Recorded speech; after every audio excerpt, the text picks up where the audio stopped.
Hello everyone and welcome to our channel Nilesh education.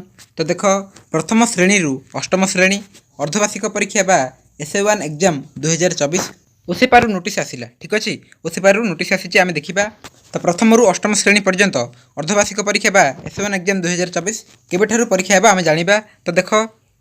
तो देख notice रही Odisha school education programme authority बा OSEPA date रही 20/9/2024 माने सेप्टेम्बर 20 तारिख में नोटिस इश्यू होती। ठीक अच्छे तो देख ये सब्जेक्ट रही कौन ना conduct of summative assessment 1 2024-25 regarding.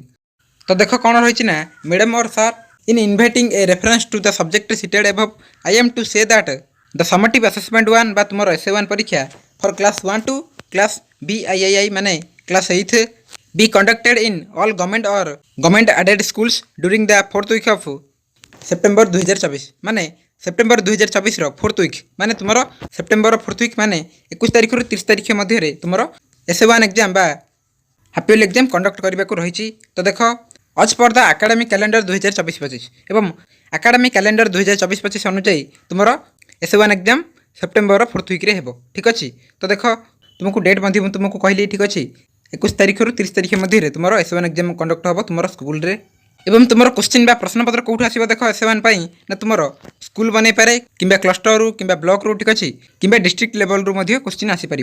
ठीक अच्छे यह ही नोटिस रही तुम half yearly exam S one exam September 4th week रे हेबो।